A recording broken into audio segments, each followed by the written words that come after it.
साथियों, आप सभी को नमस्कार। आज की इस बिहार स्पेशल क्लास में हम बिहार बजट 2024-25 पर डिटेल में चर्चा करेंगे और इसी क्लास में हम बजट को पढ़ने के बाद जो प्रमुख योजनाएं हैं, उन योजनाओं के बारे में भी डिस्कस करेंगे। तो क्लास काफ़ी इंपॉर्टेंट होने वाली है। आज की क्लास में आप जान रहे हैं कि बजट है, तो बजट में डाटा होता है, फैक्ट होता है, तो इसलिए क्लास को पढ़ते समय आप लोग कॉपी पेन लेकर बैठिए। जो भी चीज़ें बताई जा रही हैं, उसको नोट डाउन करते रहना। बाकी जो बच्चे संकल्प बैच से जुड़े हुए हैं, उनको पीडीएफ प्रोवाइड हो जाती है, तो इसको अच्छे से रिवाइज कीजिएगा क्योंकि यहाँ से प्रश्न आपके एग्जाम में पूछे जाते हैं।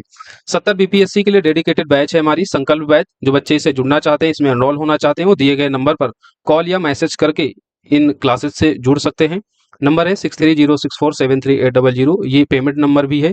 फीस इसकी केवल 499 है। तो चलिए अपनी क्लास को शुरू करते हैं और बिहार बजट 2024-25 को देखते हैं। 13 फरवरी 2024 को बिहार के उप मुख्यमंत्री और वित्त मंत्री ने राज्य बजट 2024-25 पेश किया और इस बार जब बजट पेश किया तो ये बिहार का 17वां बजट था। तो ये नंबर याद रखना, बिहार बजट 2024-25 ये राज्य का किस नंबर का बजट है, तो 17वां बजट है ये। बजट 2024-25 का कुल अनुमानित जो आकार है वो 2,78,725.72 करोड़ रुपए है। ये टोटल बजट है और ये बजट अब तक के इतिहास का सबसे बड़ा राज्य का बजट है। तो इस नंबर को आप लोग याद रखिएगा। अगर पॉइंट फॉर्म में देगा तो 2.79 लाख करोड़ रुपए हो जाएगा। एग्जैक्ट डाटा देगा तो 278,725.72 करोड़ रुपए। बजट 2023-24 का जो आकार था वो 2,61,888.40 करोड़ था और इस तरह देख रहे हैं कि इस वर्ष का जो बजट है वो विगत वर्ष की तुलना में 16,840.32 करोड़ रुपए यानी 6.4% अधिक है। तो ये डाटा आपको याद रखना है। कुल बजट का आकार 2.79 लाख करोड़ रुपए। पिछले वर्ष की तुलना में ये कितना अधिक है, तो 16,840.32 करोड़ और प्रतिशत के हिसाब से देखेंगे तो 6.4%। बिहार बजट 2024-25 अब तक का सबसे बड़ा बजट है। बिहार की विकास दर अनुमानित 10.64% है, जो राष्ट्रीय विकास दर 7.3% से अधिक है। हमने जब आपको कल बिहार इकोनॉमिक सर्वे पढ़ाया था तो इस बात का हमने जिक्र किया था कि बिहार की आर्थिक विकास दर पिछले 2 वर्षों में लगभग 10% के करीब रही है, जो यह दर्शाता है कि बिहार बीमारू राज्य से समृद्ध राज्य बनने की ओर अग्रसर है। कल हमने बिहार इकोनॉमिक सर्वे पर डिटेल में चर्चा की थी। साथ ही जातिगत जनगणना रिपोर्ट जो लेटेस्ट आई है 2023 की, उस पर भी हमने कल चर्चा की थी। तो आई होप आप सभी ने देखा होगा उस सेशन को। बहुत ही इंपॉर्टेंट ये क्लासेज हैं, आर्थिक सर्वेक्षण, बिहार बजट, तो इनको अच्छे से आप लोग देखिएगा। यहाँ से आपके एग्जाम में 6-7 क्वेश्चन आने वाले हैं। तो बिहार की जो विकास दर अनुमानित है वो 10.64% है, जो भारत की विकास दर से अधिक है। भारत की जो औसतन विकास दर है वो 7.3% है। तो इससे हम देख रहे हैं कि जो बिहार की विकास दर है, एक्चुअली ओवरऑल पूरे भारत में जो विकास दर है उसका स्थान बिहार में पहला है। यानी पूरे भारत में बिहार की विकास दर जो है वो शीर्ष नंबर पर है। दूसरे नंबर पर असम की, तीसरे नंबर पर दिल्ली की। तो आपको बिहार का ये फैक्ट भी याद रखना है कि बिहार की विकास दर पूरे भारत में सर्वाधिक है। लगभग कितनी अनुमानित है, तो 10.64%, जो राष्ट्रीय विकास दर 7.3% से अधिक है। वित्त वर्ष 2024-25 के लिए सकल घरेलू उत्पाद चालू कीमतों पर 9,76,514 करोड़ रुपए है, जो पिछले वर्ष की तुलना में 13.5% अधिक है। तो आपको ये भी याद रखना है 2024-25 के लिए जो सकल घरेलू उत्पाद की कीमतों का अनुमान लगाया गया है वो कितना है, 9,76,514 करोड़ रुपए, जो पिछले वर्ष की तुलना में 13.5% अधिक है। अब हम लोग बजट को देखेंगे। बजट को 2 भागों में डिवाइड कर देंगे, एक तो कुल व्यय और फिर कुल प्राप्तियां। यानी अगर आप कहीं व्यय कर रहे हैं तो व्यय करने के बाद आपको कुछ प्राप्तियां भी होंगी। तो व्यय और प्राप्तियों में इस पूरे बजट को हम डिवाइड करेंगे। व्यय में राजस्व व्यय, पूंजीगत व्यय आएगा। फिर प्राप्तियों में हम लोग राजस्व प्राप्ति और पूंजीगत प्राप्तियों को देखेंगे। इस तरीके से डिवाइड करके पढ़ने से आपको अच्छे से लर्न होगा, याद रहेगा। तो कुल व्यय कितना है, व्यय वही होगा जो बजट का टोटल आकार है। तो टोटल आकार कितना था, 2.79 लाख करोड़ रुपए, या एग्जैक्ट डाटा क्या था, 2,78,725.72 करोड़ रुपए था। ये सभी डाटा करोड़ रुपए में है। तो बाकी जितना नीचे डाटा आपको दिखेगा ये सभी करोड़ रुपए में होगा। इस चीज को आप याद रखना। तो कुल व्यय हम समझ गए 278,725.72 करोड़ रुपए है। वहीं प्राप्तियां ज्यादा हैं। प्राप्तियां कितनी है, तो प्राप्तियां 2,78,925.72 करोड़ रुपए है। यानी बहुत अंतर नहीं है, थोड़ा सा अंतर है। कुल व्यय 278,725.72 है और प्राप्तियां 278, पहले के 3 डिजिट सेम है, बस आपको यहाँ पर जो चौथा डिजिट 7 है, 7 की जगह 9 कर देना है। और यही जो प्राप्तियां अधिक हो रही हैं, यही राजस्व बचत में अभी हम लोग देखेंगे, राइट। तो 278,725.72 करोड़ रुपए कुल व्यय है। प्राप्तियां कितनी है? तो 278,925.72 करोड़ रुपए। राजस्व व्यय देख लेते हैं, कुल व्यय का राजस्व व्यय कितना है? तो 225,676.99, यानी 2,25,676.99 करोड़ रुपए राजस्व व्यय है, जो कुल व्यय का 80.97% है। वही पूंजीगत व्यय देखेंगे तो 53,048.72 करोड़ रुपए है। पूंजीगत व्यय कुल व्यय का 19.03% है। तो कैपिटल एक्सपेंडिचर बहुत ज्यादा आपके एग्जाम में पूछा जाता है, तो इस डाटा को याद रखिएगा। कुल व्यय का पूंजीगत व्यय कितना है? तो 53,048.72 करोड़, जो कुल व्यय का 19.03% है।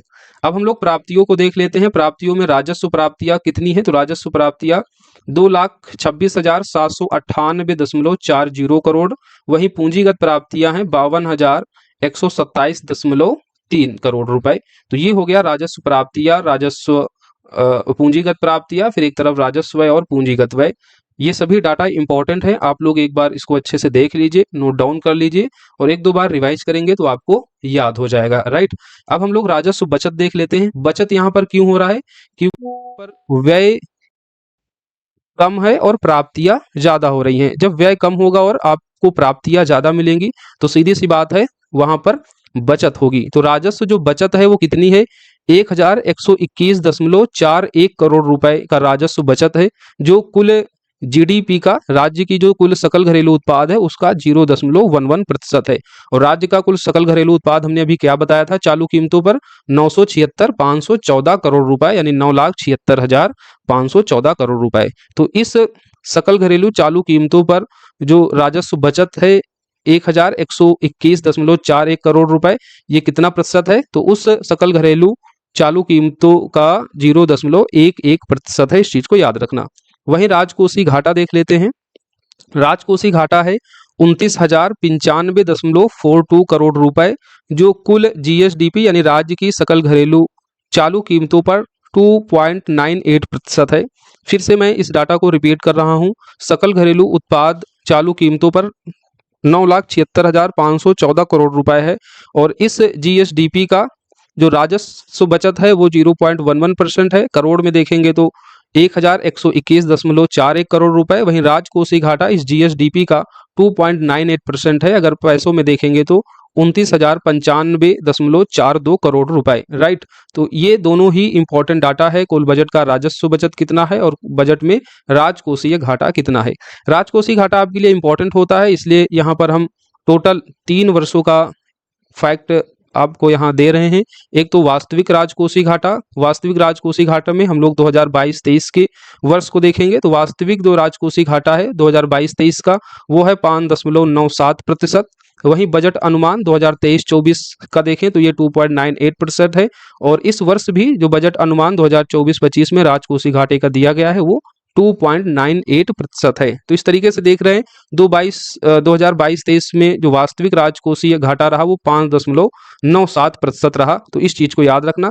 बाकी नेक्स्ट ईयर 2023-24 के बजट अनुमान और 2024-25 के बजट अनुमान में ये राजकोषीय घाटे का प्रतिशत कितना रहा? 2.98%। और 2024-25 के राजकोषीय घाटे का बजट अनुमान कितना है? 29,095.42 करोड़ रुपए। ब्याज भुगतान, कुल राजस्व प्राप्तियां का ब्याज जो भुगतान है वो बजट अनुमान 2024-25 में 9.05% है। उसके पहले के वर्षों का भी देख लीजिए। जो वास्तविक ब्याज भुगतान है कुल राजस्व प्राप्तियों का 2022-23 में वो है 8.79%। फिर बजट अनुमान 2023-24 में ब्याज भुगतान रहा है 8.64%। और ये बढ़कर 2024-25 में बजट अनुमान में ब्याज भुगतान कितना हो गया है? 9.05%। पूंजीगत परिव्यय देख लीजिए। पूंजीगत परिव्यय और पूंजीगत व्यय में अंतर होता है। पूंजीगत व्यय कितना है? तो 53,048.72 करोड़ रुपए, जो कुल व्यय का 19.03% था। वहीं पूंजीगत परिव्यय जो है वो 29,415.91 करोड़ रुपए है। और इस पूंजीगत परिव्यय में जो सबसे ज़्यादा व्यय किया जा रहा है बिहार सरकार के द्वारा वो सामाजिक सेवाओं में, फिर उसके बाद सामान्य सेवाओं में और फिर आर्थिक सेवाओं में। अभी हम नीचे देखेंगे सामान्य सेवाएं, आर्थिक सेवाएं और सामाजिक सेवाओं में कितना प्रतिशत जो है बिहार का पैसा खत्म हो रहा है। राइट, अब हम यहाँ नीचे देखेंगे जो बजट दिया जा रहा है इसमें रुपए कहाँ से आता है और रुपए कहाँ जाता है, यानी सरकार का पैसा कहाँ से आता है और कहाँ जाता है। तो आता कहाँ से है पहले ये देख ले, और आने के बाद फिर जाता कहाँ है वो देखेंगे। सबसे ज्यादा जो सरकार के पास पैसा आता है वो है केंद्रीय करों में राज्य का जो हिस्सा है, यानी जो सेंट्रल गवर्नमेंट के द्वारा टैक्सेशन लगाया जाता है, फिर फाइनेंस कमीशन के द्वारा उन करों को हस्तांतरित किया जाता है राज्यों में। तो वैसे में केंद्रीय करों में राज्यों का जो हिस्सा है इस मद से सर्वाधिक पैसा जो है सरकार को मिलता है, बिहार राज्य को मिलता है। ये कितना प्रतिशत है तो 40.52%, यानी सरकार के पास, राज्य सरकार के पास, बिहार सरकार के पास जितना पैसा आता है उसमें से 40.52% केंद्रीय करों में राजस्व के हिस्से से आता है। और ये पैसा कितना है इस वित्तीय वर्ष 2024-25 का, तो 1,13,011 करोड़ रुपए है, यानी 1.13 लाख करोड़ रुपए, 1.13 लाख करोड़ रुपए जो पैसा सरकार को आ रहा है उसमें से ये हिस्सेदारी है। अगर परसेंटेज में देखेंगे तो 40.52%। उसके बाद जो हिस्सेदारी है वो है राज्य सरकार के कर राजस्व, यानी राज्य सरकार जो टैक्स लगाती है, ये जो परसेंटेज है वो है 19.74%। अगर पैसे में देखेंगे तो 54,300 करोड़ रुपए जो है पैसा आता है राज्य सरकार के कर राजस्व से। उसके बाद जो तीसरे नंबर पर जो प्रमुख मद है बिहार सरकार के पास जहां से पैसा आता है वो है केंद्र सरकार से सहायता अनुदान के संबंध में 18.7% है, पैसे में 52,160.62 करोड़ रुपए। फिर उसके बाद नंबर आता है आपका लोक ऋण का, यानी बिहार सरकार जो ऋण लेती है उसकी हिस्सेदारी है 18.53%, पैसों में देखेंगे तो 51,688.14 करोड़ रुपए। फिर नंबर आता है राज्य का कर भिन्न राजस्व जिसका परसेंटेज है 2.63%। और सबसे लास्ट में ऋणों की वसूली से, यानी जो बिहार सरकार किसी को ऋण देती है तो उसकी वसूली से जो पैसा आता है उसका परसेंटेज सबसे कम है 0.16%। तो रुपए कहाँ से आता है ये क्रम आपको याद रखना है और उसका प्रतिशत याद रखना है। और जो इंपॉर्टेंट है, जैसे केंद्रीय करों में राजस्व का जो हिस्सा है 40.52%, तो इसका एग्जैक्ट डाटा याद रखना है। राज्य सरकार के कर राजस्व को आपका डाटा याद रखना है। केंद्र सरकार से जो सहायता अनुदान मिल रहा है उसका डाटा याद रखना है। लोक ऋण वाला डाटा याद रखना है, यानी जो डाटा आपको याद रखना है उसको हमने यहाँ पर मेंशन भी कर दिया है। तो रुपए कहाँ से आता है, सर्वाधिक आता है केंद्रीय करों में राजस्व के हिस्से से, उसके बाद राज्य सरकार के जो कर राजस्व हैं वहां से, फिर केंद्र सरकार से सहायता अनुदान के माध्यम से, नेक्स्ट लोक ऋण के माध्यम से, राज्य का कर भिन्न राजस्व से, और अंत में आता है ऋणों की वसूली से। तो इतनी बातें आपको यहाँ क्लियर हो रही होंगी। अब हम देखते हैं पैसा कहाँ जाता है, इस चीज को भी देख लेते हैं। अभी हमने आपको बताया कि बिहार सरकार का जो पूंजीगत परिव्यय है वो कितना है, 29,415.91 करोड़। और इस परिव्यय में सबसे ज्यादा जो पैसा जाता है वो सामाजिक सेवाओं में। सामाजिक सेवाओं में बिहार सरकार का जो पैसा जा रहा है उसका प्रतिशत कितना है, 38.89%। दूसरे नंबर पर सामान्य सेवाओं का यहाँ पर हिस्सेदारी है जहाँ पैसा जाता है 29.95%। नेक्स्ट आर्थिक सेवाओं की हिस्सेदारी है 22.68%। उसके बाद लोक ऋण की वापसी, यानी यहाँ पर पैसा लिया, भाई किसी से पैसा लोगे तो आपको उसको चुकाना भी पड़ेगा, तो लोक ऋण की वापसी कितनी है 8.03%। एक चीज यहाँ देख रहे हैं ना, बिहार सरकार पैसा ले ज्यादा रही है और लौटा कम रही है। तो देख लीजिए ले कितना रही है, पब्लिक जो इंटरेस्ट है वो 18.53% है, वही लोक ऋण की वापसी का प्रतिशत कितना है 8.03%। उसके बाद आता है आपका ऋण और पेशागियों का 0.44%, जहां पैसा जाता है।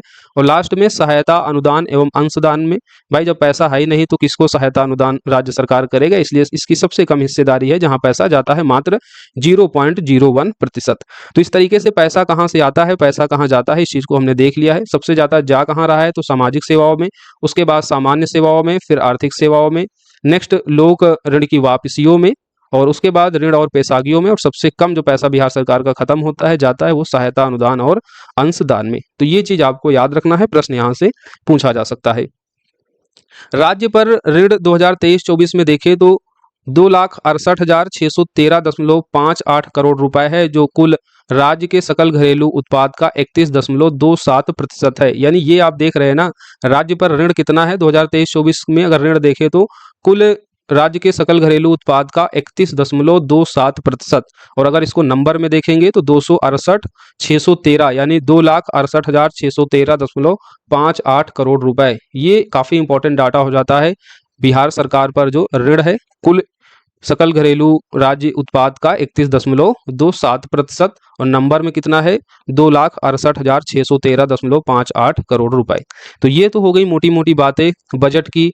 बजट का पैसा कहाँ खत्म हो रहा है, कहाँ से पैसा आ रहा है, राजस्व बचत कितना है, राजकोषीय घाटा कितना है, कितना ब्याज भुगतान है, राजस्व प्राप्तियां, पूंजीगत प्राप्तियां, राजस्व व्यय, पूंजीगत व्यय, ये सभी चीजें आपकी एग्जाम पॉइंट ऑफ व्यू से इंपॉर्टेंट है।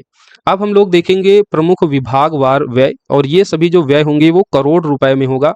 सबसे ज्यादा जो पैसा बिहार सरकार के जो विभाग हैं उसमें सबसे ज्यादा पैसा जो खत्म किया गया है बजट 2024-25 में वो है शिक्षा विभाग पर।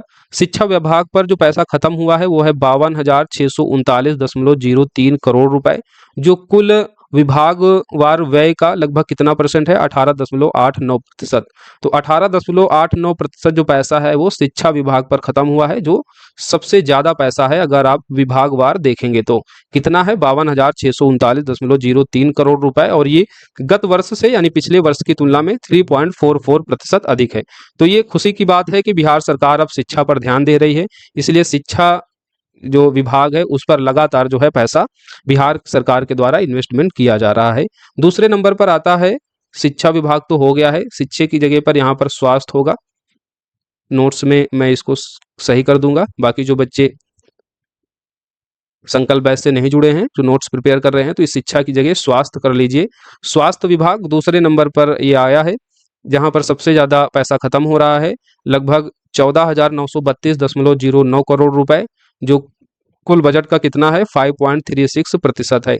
उसके बाद तीसरे नंबर पर जो विभाग है जहां पर पैसा सर्वाधिक खत्म हो रहा है वो है ग्रामीण विकास विभाग, 5.13%। पैसों में देखेंगे तो 14,296.71 करोड़। चौथे नंबर पर जो पैसा खत्म हो रहा है विभागवार वो है ऊर्जा एवं बिजली विभाग में, 11,422.68%।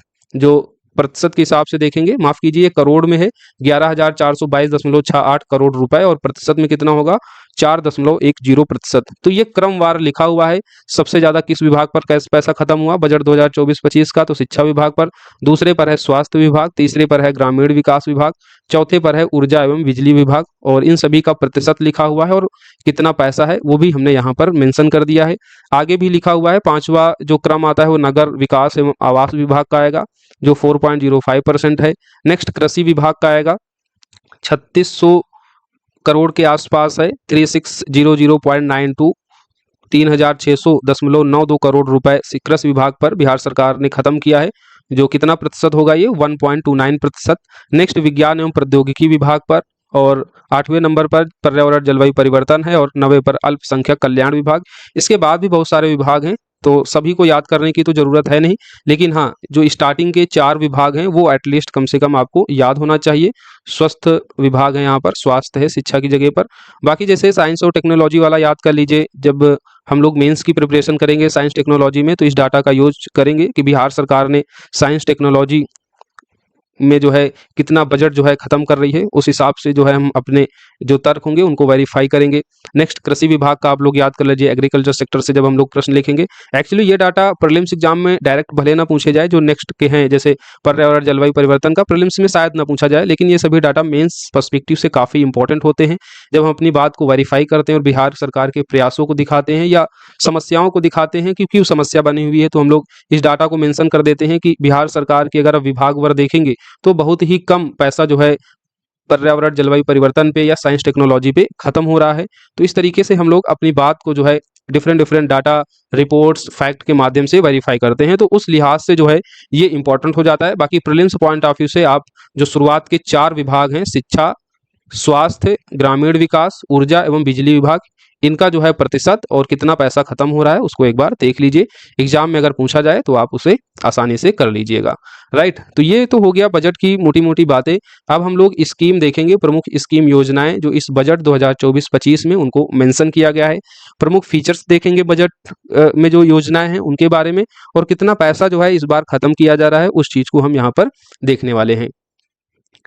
वित्तीय वर्ष 2024-25 में वार्षिक स्कीम का कुल बजट अनुमान 1 लाख करोड़ रुपए है, जो वित्तीय वर्ष 2023-24 के बजट अनुमान के बराबर है। यानी इस बार जो बजट आया है 2024-25 का, उसमें जो डिफरेंट योजनाएं हैं, स्कीम है, उसके लिए कितना बजट अनुमान किया गया है, तो 1 लाख करोड़ रुपए है। और इतना ही पैसा जो है पिछले वर्ष 2023-24 में भी मेंशन किया गया था, तो इस चीज को आप याद रखिएगा। वित्तीय वर्ष 2024-25 में वार्षिक स्कीम का कुल बजट बजट अनुमान 1 लाख करोड़ रुपए है, जो वित्तीय वर्ष 2023-24 के बजट अनुमान के बराबर है। ये जो पैसा है 1 लाख करोड़ रुपए, ये कुल व्यय में स्कीम व्यय का कितना प्रतिशत होगा, तो कितना होगा, 35.88% है। कुल व्यय हमने अभी पीछे बताया ही है, 2.79 लाख करोड़ रुपए इस बार 2024-25 के बजट व्यय का टोटल ये आकार है, 2.79 लाख करोड़ रुपए, और उसका 35.88% जो है स्कीमों में पैसा खत्म होगा, लगभग 1 लाख करोड़ रुपए। इस चीज को आप याद रखना। बजट 2024-25 में स्थापना एवं प्रतिबद्ध व्यय का बजट अनुमान 1,78,706.09 करोड़, जो टोटल बजट का 64.12% है। और ये वित्तीय वर्ष 2023-24 से 16,850.42 करोड़ रुपए अधिक है। यानी 2023-24 में अगर आप स्थापना एवं प्रतिबद्ध व्यय का बजट अनुमान देखेंगे तो लगभग 1,61,000 के आसपास था। यानी इस वर्ष देख रहे हैं उस 1,61,000 से 16,850.42 करोड़ रुपए अधिक है। और कितना है ये स्थापना एवं प्रतिबद्ध व्यय का बजट अनुमान 2024-25 में, तो ये 64.12% है कुल बजट का।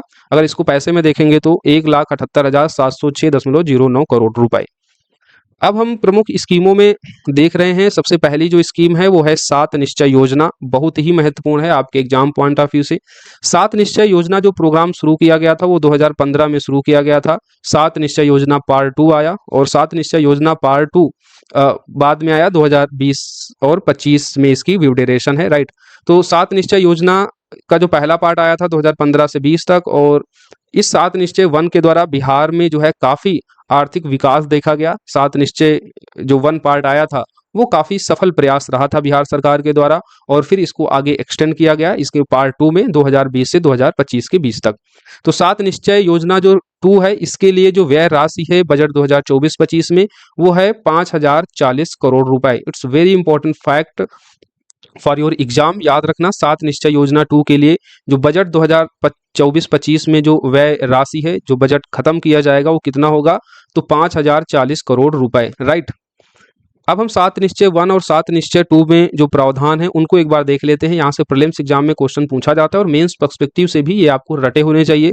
जब हम अपनी बात को फिर से कह रहे हैं, वेरीफाई करें, तो 7 निश्चय योजना के जो पार्ट है उसमें अगर हमारा कोई टॉपिक इंटरकनेक्ट हो रहा है तो हम इन चीज़ों को लिखते हैं। इससे हमारा आंसर क्या होता है, एनरिच होता है। बाकी प्रीलिम्स पॉइंट ऑफ व्यू से तो आपको याद ही रखना है। डायरेक्ट प्रश्न आता है कि निम्नलिखित में से कौन सा हिस्सा जो है 7 निश्चय 2 के पार्ट में शामिल नहीं है। तो जब आपको सातों पार्ट याद होंगे तभी आप जो है उस क्वेश्चन को सही कर पाएंगे। तो 7 निश्चय 1 के भी देख लेते हैं। 7 निश्चय 1 में जो 7 निश्चय थे उसमें पहला था आर्थिक हल युवाओं को बल, दूसरा था आरक्षित रोजगार महिलाओं को अधिकार, तीसरा था हर घर बिजली लगातार, चौथा था हर घर नल का जल, पांचवा था घर तक पक्की गली नाली, छठा था शौचालय निर्माण घर का सम्मान, और सातवां था अवसर बढ़े आगे पढ़े। ये 7 निश्चय योजना पार्ट 1 के 7 निश्चय हैं 2015 से 20 तक जो इनकी ड्यू ड्यूरेशन थी। अब नेक्स्ट 7 निश्चय योजना 2 जो 2020 से 2025 तक है।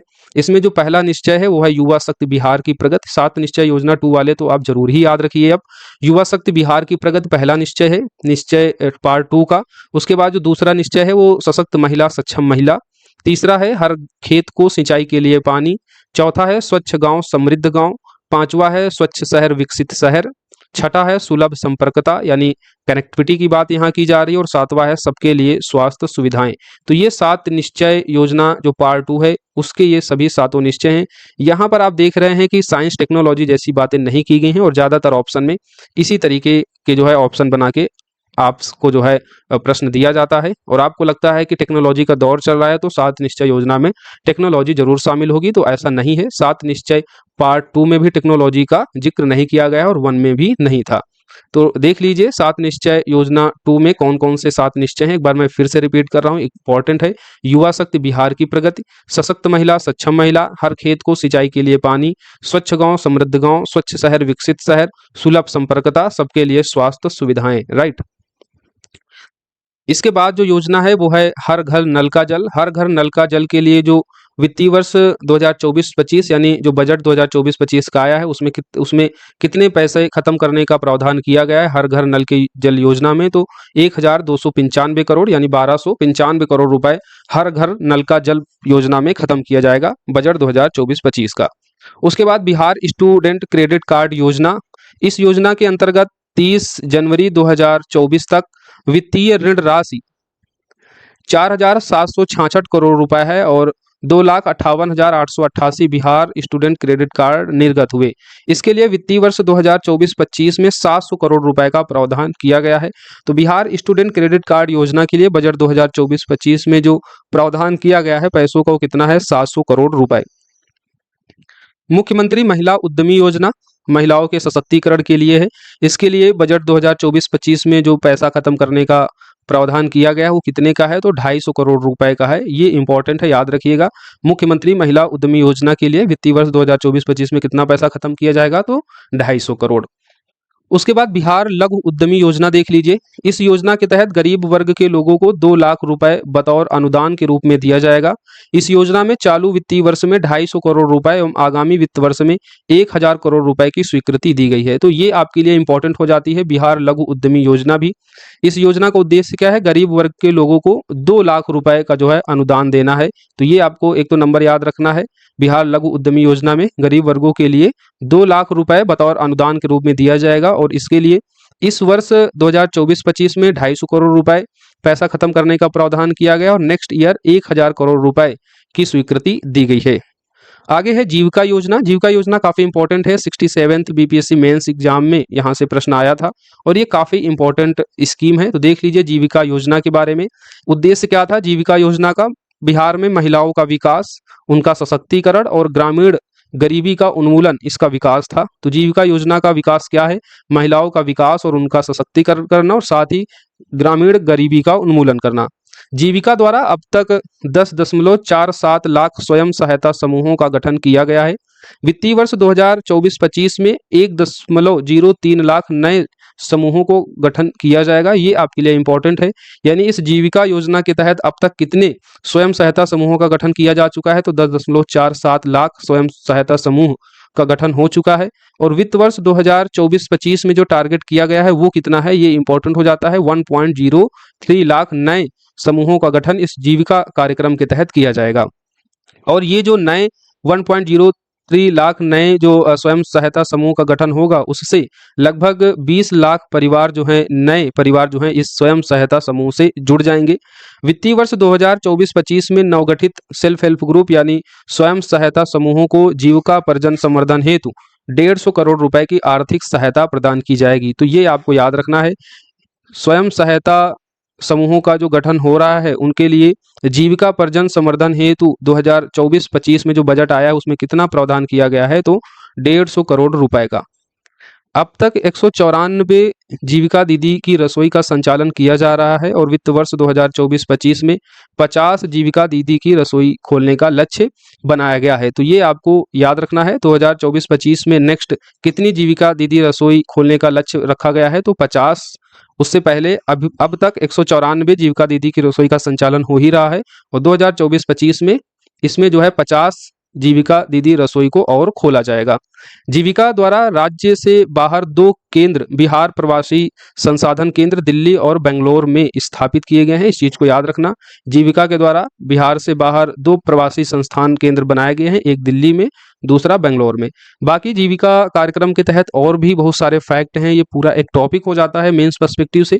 तो हम आपको ऑफिशियली जो बिहार का जो बजट डॉक्यूमेंट है उसको भेज देंगे, उसमें हमने ऑलरेडी निशान लगा दिया है, तो वहां से आप इसको पढ़ सकते हैं। बाकी प्रीलिम्स एग्जाम पॉइंट ऑफ से जितने डाटा इंपॉर्टेंट है, जितनी बातें जरूरी हैं, उनको हमने यहाँ पर मेंशन कर दिया है। अगली जो स्कीम है वो है स्वच्छांगिनी परियोजना।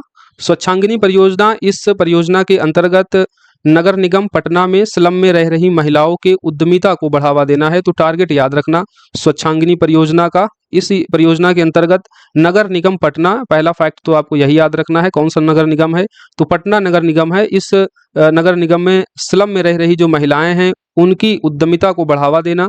ये महिलाएं गणतंत्र दिवस में विशेष समारोह 2024 में विशेष अतिथि के रूप में शामिल हुई थी और यह पहली बार है कि पटना के सफाई कर्मियों को दिल्ली के समारोह में शामिल होने का मौका मिला। तो ये महत्वपूर्ण हो जाती है स्वच्छांगिनी परियोजना। इस परियोजना के तहत नगर निगम पटना में स्लम में रह रही महिलाओं की उद्यमिता को बढ़ावा दिया जाएगा और इस परियोजना में जो महिलाएं शामिल हैं उनको गणतंत्र दिवस समारोह जो हुआ था इस बार का, उसमें इनको शामिल किया गया था और यह पहली बार है जब पटना के सफाई कर्मियों को दिल्ली के किसी समारोह में शामिल होने का मौका मिला। नेक्स्ट योजना है जल जीवन हरियाली अभियान, 2019-20 में ये आई थी। इसका मुख्य घटक क्या है, तो पौधशाला का सृजन करना और सघन वृक्षारोपण करना। तो पहला तो ये जल जीवन हरियाली मिशन का मुख्य अवयव, मुख्य घटक देख लीजिए, पौधशाला सृजन करना यानी पौधे लगाना और सघन वृक्षारोपण करना। इस अभियान के अंतर्गत 2019-20 से अब तक कुल 15 करोड़ 55 लाख से अधिक पौधों का रोपण किया जा चुका है। तो 2019-20 में जल जीवन हरियाली मिशन आया था और अब तक इस अभियान के तहत कितने पौधे लगाए जा चुके हैं, तो 15 करोड़ 55 लाख से अधिक पौधे। राज्य के हरित आवरण को 17% करने का लक्ष्य इस जल जीवन हरियाली अभियान का है। तो ये आपको टारगेट याद रखना है, राज्य के हरित आवरण को 17% करने का लक्ष्य रखा गया है। इस अभियान के तहत राज्य में सौर ऊर्जा के उपभोग को बढ़ावा देने के उद्देश्य से घरेलू उपभोक्ताओं को केंद्र सरकार के अलावा राज्य सरकार द्वारा अतिरिक्त 25% का अनुदान दिया जा रहा है। यानी जो सोलर एनर्जी होती है उसको बढ़ावा देने के लिए केंद्र सरकार जो सब्सिडी दे रही है, आप अपने घर में सौर ऊर्जा लगाइए, तो उसमें जो है और एड ऑन करके राज्य सरकार के द्वारा भी 25% का अतिरिक्त अनुदान दिया जा रहा है और ये जल जीवन हरियाली अभियान के तहत ये कार्यक्रम किया जा रहा है। इसके तहत राजगीर, गया, नवादा जिले में पेयजल आपूर्ति हेतु गंगा जल आपूर्ति योजना का भी क्रियान्वयन किया गया था। इस चीज को आप याद रखना, गंगा जल आपूर्ति योजना का जो क्रियान्वयन किया जा रहा है पेयजल आपूर्ति हेतु किन 3 राज्यों में, तो राजगीर, गया, नवादा जिले में। और ये जो पेयजल आपूर्ति हेतु गंगा जल आपूर्ति योजना है ये किस योजना का पार्ट है, तो जल जीवन हरियाली अभियान का, जो 2019-20 में शुरू हुई थी। तो ये सारे फैक्ट इंपॉर्टेंट है जल जीवन हरियाली अभियान के संबंध में। इन सभी योजनाओं का जिक्र आपके बजट 2024-25 में किया गया है और इन योजनाओं का जिक्र हुआ है इसलिए आपके एग्जाम पॉइंट ऑफ व्यू से इंपॉर्टेंट है। सभी योजनाएं महत्वपूर्ण नहीं होती हैं, ज़्यादातर एग्जाम में वही योजनाएं पूछी जाती हैं जो आपके बजट, जो आपका आगामी बजट होता है उसमें जो बातें मेंशन होती है वहां से आपके एग्जाम में प्रश्न आता है, चाहे वो मेंस पर्सपेक्टिव से हो या फिर प्रीलिम्स पर्सपेक्टिव से हो। तो बजट 2024-25 में जिन योजनाओं का जिक्र किया गया है जो आपके एग्जाम पॉइंट ऑफ से इंपॉर्टेंट है उन सभी के बारे में हम यहाँ पर बारी बारी से चर्चा कर रहे हैं। अब हम लोग चतुर्थ कृषि रोड मैप 2023-28 देख लेते हैं। एक्चुअली 4 रोड मैप अभी तक बिहार सरकार के द्वारा लॉन्च किए जा चुके हैं। पहला कृषि रोड मैप आया था 2008 से 2012 तक जिसकी समयावधि थी। दूसरा कृषि रोड मैप आया था 2012 से 17 के बीच में और फिर तीसरा कृषि रोड मैप की जो समयावधि थी 2017 से 23 के मध्य थी।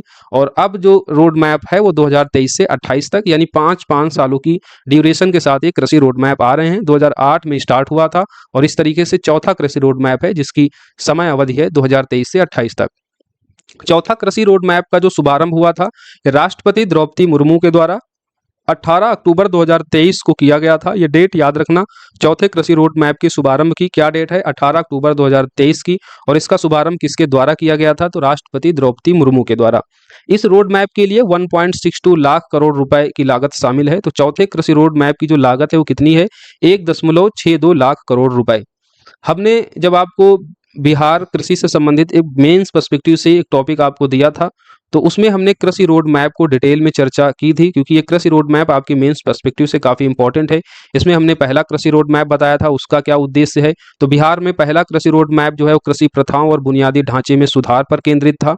फिर दूसरा कृषि रोड मैप जब आया 2012 से 17 की समयावधि जिसकी थी, इसका जो टारगेट था वो है कृषि रोड मैप में टिकाऊ प्रथाओं, जल संरक्षण और प्रौद्योगिकी अपनाने पर था। फिर तीसरा कृषि रोड मैप 2017 में आया जिसकी समयावधि थी 2022 तक। तीसरा रोड मैप एकीकृत डिजिटल तकनीकी है जो किसानों को वास्तविक समय की जानकारी प्रदान करता है। तो यहाँ पर टेक्नोलॉजी पर जोर दिया गया था तीसरे कृषि रोड मैप में, और दूसरे में भी टेक्नोलॉजी को अपनाने पर जोर दिया गया था, टेक्नोलॉजी के साथ जो टिकाऊ प्रथाएं और जल संरक्षण था उसके बारे में। चौथा कृषि रोड मैप जो है जिसकी समयावधि 2023 से 28 की है, इसका जो टारगेट है वो है फसल विविधीकरण, डिजिटली डिजिटल कृषि और बाजार तक पहुंच पर जोर देना। यह उन्नत प्रौद्योगिकी और टिकाऊ प्रथाओं को एकीकृत करता है, जिसका लक्ष्य कृषि उत्पादन और किसानों की आय बढ़ाना। यह रोड मैप कृषि विकास, खाद्य सुरक्षा सुनिश्चित करने और किसानों की आजीविका में सुधार के प्रति बिहार की प्रतिबद्धता को जारी रखता है। चौथा कृषि रोड मैप एक्चुअली अगर देखें तो ये सर्वांगीण कृषि विकास से संबंधित है, यानी 3 कृषि रोड मैपों में जो अभी तक बातें हो चुकी हैं उससे भी एक कदम आगे बढ़कर जो है कृषि का सर्वांगीण विकास करना और किसानों की जो आय है उसको बढ़ाना है। तो ये सारी चीजें आप लोग इस मेंस पर्सपेक्टिव वाली क्लास में जरूर देखे होंगे, मुझे उम्मीद है जिसने नहीं देखा है तो देख लीजिए। ये काफी इंपॉर्टेंट क्लास थी बिहार की कृषि व्यवस्था के संबंध में जब हमने मेंस की क्लास आपकी ली थी। चलिए हम लोग अपने बजट में चलते हैं। कृषि रोड मैप देख रहे थे। चौथा कृषि रोड मैप 18 अक्टूबर 2023 को इसका शुभारंभ किया गया था राष्ट्रपति द्रौपदी मुर्मू के द्वारा। 1.62 लाख करोड़ रुपए की लागत शामिल है चौथे कृषि रोड मैप में। कृषि रोड मैप के निर्धारित कार्यक्रमों के प्रभावी क्रियान्वयन के फलस्वरूप ही हम देख रहे हैं कि भारत सरकार के द्वारा जो है बिहार को अब तक कुल 5 कृषि कर्मण पुरस्कार मिल चुके हैं। पहला कृषि कर्मण पुरस्कार मिला था चावल के लिए 2011-12 में, फिर दूसरा 2012-13 में दिया गया था गेहूं के लिए, फिर 2015-16 में मक्का के लिए, मक्का यानी मोटा अनाज को काउंट करते हैं मक्के को, फिर 2016-17 में मक्के के लिए दिया गया था और नेक्स्ट 2017-18 में गेहूं के लिए कृषि कर्मण पुरस्कार भारत सरकार के द्वारा बिहार को दिया गया था।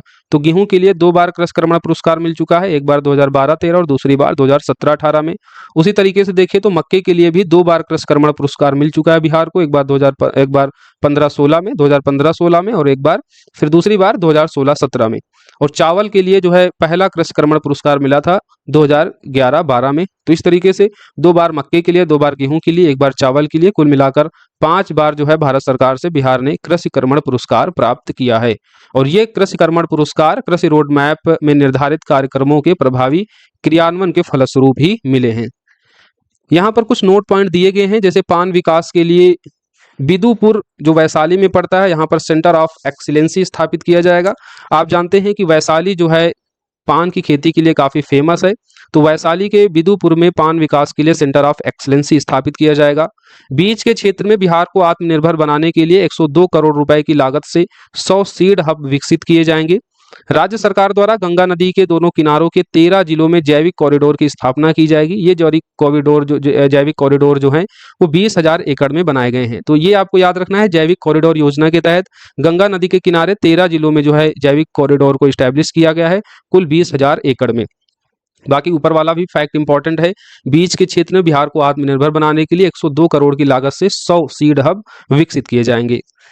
अगली योजना है महात्मा गांधी राष्ट्रीय ग्रामीण रोजगार गारंटी योजना। वित्त वर्ष 2023-24 के लिए स्वीकृत 17 करोड़ मानव दिवस के विरुद्ध 16.47 करोड़ मानव दिवस सृजित कर लिए हैं। यानी जो टारगेट था 2023-24 में इस मनरेगा स्कीम के तहत 17 करोड़ मानव दिवस को सृजित करना राज्य में, तो ये जो टारगेट था इस टारगेट में कितना टारगेट अचीव कर लिया, तो 16.47, यानी थोड़ा सा इस टारगेट को पूरा करने में केवल पीछा रहा, नहीं तो लगभग जो है अपने टारगेट को इस मनरेगा के तहत जो है मानव दिवस सृजित करने में बिहार सरकार सफल रही है। तो ये चीज आपको याद रखना है, 2023-24 में कितने मानव दिवस सृजित किए गए हैं मनरेगा के तहत, तो 16.47 करोड़, और टारगेट कितने का था, तो 17 करोड़ का।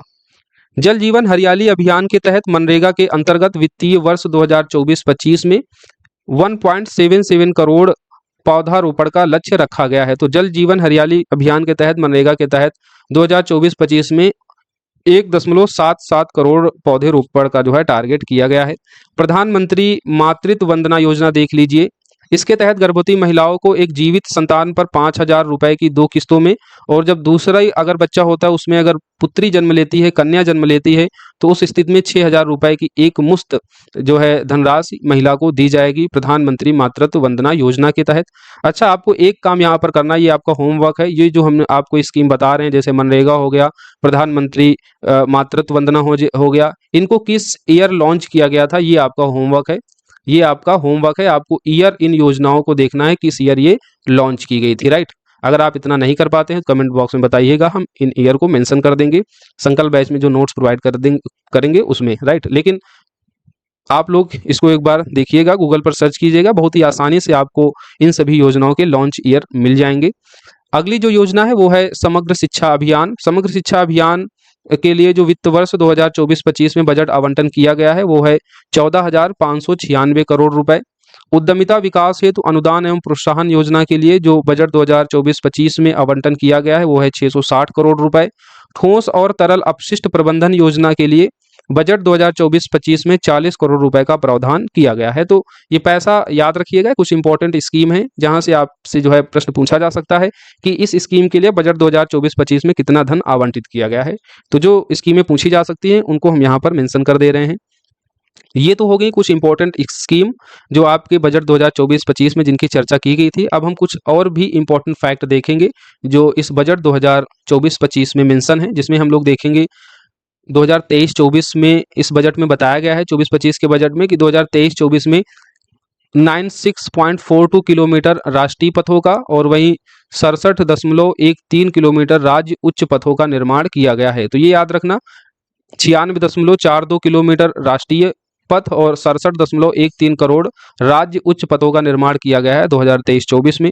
स्मार्ट प्रीपेड मीटर के मामले में बिहार देश का पहला राज्य है जहां बिजली उपभोक्ताओं के लिए स्मार्ट प्रीपेड मीटर लगाने का जो है क्रियान्वयन किया जा रहा है और अब तक 25 लाख से अधिक स्मार्ट प्रीपेड मीटर लगाए जा चुके हैं। इट्स वेरी इंपॉर्टेंट फैक्ट कि बिहार देश का पहला राज्य है जहां पर बिजली उपभोक्ताओं के लिए स्मार्ट प्रीपेड मीटर लगाए जा रहे हैं और अब तक 25 लाख से अधिक स्मार्ट प्रीपेड मीटर जो है वो लगाए भी जा चुके हैं। बिहार खेल को बढ़ावा देने के लिए, बिहार में खेलों को बढ़ावा देने के लिए बिहार खेल विश्वविद्यालय की स्थापना राजगीर नालंदा में राज्य खेल अकादमी की अवसंरचना के साथ किया जा रहा है। तो आपसे डायरेक्ट पूछा जाएगा बिहार में खेल विश्वविद्यालय कहाँ स्थापित किया जा रहा है, तो आपका जवाब क्या होगा? राजगीर नालंदा में। स्मार्ट सिटी योजना जिसे 31 मार्च 2025 तक एक्सटेंड कर दिया गया है, बढ़ा दिया गया है। स्मार्ट सिटी योजना के लिए जो बिहार ने 2024-25 के बजट में बजट आवंटन का जो प्रावधान किया कितना है, तो 640 करोड़ रुपए। इस चीज़ को याद रखना। स्मार्ट सिटी योजना के तहत वित्त वर्ष 2024-25 के लिए बिहार ने 640 करोड़ रुपए को आवंटित किया है और स्मार्ट सिटी जो योजना है उसको एक्सटेंड कर दिया गया है कब तक? 31 मार्च 2025 तक। स्मार्ट सिटी योजना बेसिकली भारत सरकार की केंद्र प्रायोजित योजना है। जब हम केंद्र प्रायोजित योजना कहते हैं इसका मतलब उसमें केंद्र और राज्य दोनों की हिस्सेदारी के साथ जो है योजनाएं को क्रियान्वित किया जाता है। जब हम कहेंगे केंद्र क्षेत्रक योजना, सेंट्रल सेक्टर स्कीम जो होती हैं उसको पूरी तरीके से क्रियान्वित किया जाता है भारत सरकार के द्वारा। तो स्मार्ट सिटी योजना ये केंद्र प्रायोजित योजना है, इसलिए इसमें बिहार की भी हिस्सेदारी है और बिहार की जो हिस्सेदारी 2024-25 के लिए है वो कितनी करोड़ रुपए की होगी? इस योजना के तहत 640 करोड़ रुपए। स्मार्ट सिटी योजना को किस वर्ष तक, किस अवधि तक एक्सटेंड किया गया है? तो ये 2025 तक, डेट है 31 मार्च। शिक्षक भर्ती नियुक्ति के प्रथम चरण में 1,02,515 और द्वितीय चरण में लगभग 97,000 शिक्षकों की नियुक्ति करके बिहार सरकार के द्वारा एक नया इतिहास रचा गया है शिक्षक नियुक्ति के मामले में। ये फैक्ट इंपॉर्टेंट है, याद रखना। शिक्षक भर्ती नियुक्ति के प्रथम चरण में 1,02,515 और द्वितीय चरण में 97,000 शिक्षकों की नियुक्ति की गई है। 7 निश्चय योजना 2 का जो टारगेट था कि 20 लाख युवाओं को रोजगार के अवसर उपलब्ध कराना, तो इस लक्ष्य की ओर जो है बिहार सरकार लगातार अग्रसर है। इन सब कदमों के माध्यम से शिक्षक नियुक्ति हो या फिर अन्य विभागों में या फिर अन्य जगह आप देख रहे हैं लगातार सरकारी नौकरियों की नियुक्ति इन दिनों बिहार सरकार के द्वारा लॉन्च की जा रही है। तो ऐसे में 7 निश्चय योजना 2 का जो टारगेट है 20 लाख युवाओं को रोजगार के अवसर उपलब्ध कराना, उस तरफ जो है बिहार सरकार अग्रसित है। बाकी शिक्षक भर्ती नियुक्ति के प्रथम चरण में और द्वितीय चरण में कितनी शिक्षकों की नियुक्ति की गई है, ये डाटा आपको याद रखना है। कुशल युवा कार्यक्रम के तहत जो वित्त वर्ष 2024-25 के लिए बजट आवंटित किया गया है वो है 363 करोड़ रुपए। अब हम लोग देखेंगे बजट 2024-25 में सरकार की प्राथमिकताएं कितनी थी। तो सरकार की 8 प्राथमिकताएं हैं इस बजट में। पहली है नियुक्ति रोजगार, दूसरी प्राथमिकता है महिला सशक्तिकरण, तीसरी प्राथमिकता है विभिन्न वर्गों का कल्याण, चौथी प्राथमिकता है स्वास्थ्य प्रक्षेत्र, पांचवी प्राथमिकता है शिक्षा क्षेत्र, छठी प्राथमिकता है कृषि एवं ग्रामीण विकास, सातवीं है उद्योग एवं उद्यमिता विकास और आठवीं है पर्यावरण संरक्षण एवं हरित विकास। तो ये 8 प्राथमिकताएं हैं बजट 2024-25 की जो बिहार सरकार के द्वारा लॉन्च किया गया है। बजट में चर्चित कुछ जलाशय योजनाएं और कुछ अन्य घटक थे जिनको हमने एक बॉक्स में यहाँ पर आपको बता दिया है ताकि एग्जाम में पूछ ले तो वो गलत नहीं होना चाहिए और लगे नहीं कि ये कहाँ से प्रश्न आ गया है। तो बजट में जिन जलाशयों की चर्चा की गई है उसमें एक है सिंध वानड़ी जलाशय योजना जो मुंगेर की है। बस आपको योजना देखना है और किस जिले में ये अवस्थित है, इस चीज को आपको याद रखना है। तो सिंध वानड़ी जलाशय योजना मुंगेर में। कुंड घाट जलाशय योजना ये बहुआरी नदी पर है जमुई में। निक्रस पंप नहर योजना ये कर्मनाशा नदी पर है बक्सर जिले में, और सिमरिया घाट के बारे में चर्चा की गई है, ये है बेगूसराय में। तो ये कुछ जलाशय योजना और कुछ जो अन्य जिसमें सिमरिया घाट और हमने निक्रस पंप नहर योजना बताया, इसको याद रखिएगा। सिंधवाड़ी जलाशय योजना मुंगेर में, कुंड घाट जलाशय योजना जमुई में बहुआरा नदी पर, निक्रस पंप नहर योजना बक्सर में कर्मनाशा नदी पर, और सिमरिया घाट बेगूसराय में। वर्ष 2023 में बिहार विद्यालय परीक्षा समिति द्वारा कुम्हरार जो पटना में पड़ता है, यहाँ पर स्थित पंचशील विद्यालय में 5 एकड़ में बापू परीक्षा परिसर का निर्माण किया गया। इस चीज को याद रखना, डायरेक्ट आपके एग्जाम में पूछा जा सकता है कि बापू परीक्षा परिसर का निर्माण बिहार के किस जिले में किया गया, या फिर विद्यालय भी आपसे पूछ सकता है। तो पंचशील विद्यालय है, कुम्हरार पटना में स्थित है, यहाँ पर बापू परीक्षा परिसर का निर्माण किया गया है 5 एकड़ में। और यहाँ पर अनुमान है कि इस परीक्षा परिसर में 20,000 से अधिक विद्यार्थी बैठ सकते हैं। पटना का एक स्थान है बिहटा, तो पटना बिहटा स्थित सिकंदरपुर औद्योगिक क्षेत्र में प्लग और प्ले शेड का उद्घाटन किया गया है। सबसे लास्ट में हमने यहाँ पर विश्वकर्मा योजना को मेंशन किया है, क्योंकि विश्वकर्मा योजना आपके बिहार बजट 2024-25 में मेंशन है। हालांकि ये योजना है केंद्रीय क्षेत्रक की योजना। जब हम केंद्रीय क्षेत्रक योजना कह रहे हैं, इसका मतलब है कि ये पूरी तरीके से केंद्र के द्वारा जो है क्रियान्वित योजना होगी, इसमें बिहार सरकार का एक भी पैसा नहीं लगेगा, राइट। लेकिन ये जो विश्वकर्मा योजना है, इसका लाभ तो पूरे भारत को मिलेगा, क्योंकि बिहार सरकार की जो स्कीमें होती हैं वो नेशनल लेवल पर होती हैं, और बिहार में जो स्थिति है अभी रोजगार की, वो काफ़ी जो है खराब है। इसलिए ये जो योजना है, ये आपके एग्जाम पॉइंट ऑफ से इम्पोर्टेंट हो जाती है, और आपका जो बजट बिहार का है 2024-25 में, उसमें भी इस योजना को मेंशन किया गया है। तो प्रधानमंत्री विश्वकर्मा योजना का जो शुभारंभ हुआ था वो 17 सितंबर 2023 में हुआ था। ये केंद्र क्षेत्रीय योजना है, इस चीज को याद रखना, शुभारंभ की डेट याद रखना 17 सितंबर 2023, और आज 17 सितंबर ही है। तो विश्वकर्मा जिस दिन होता है, विश्वकर्मा पूजा जिस दिन होती है, उसी दिन जो है प्रधानमंत्री के द्वारा इस योजना का शुभारंभ किया गया था। डेट याद रखिए 17 सितंबर 2023।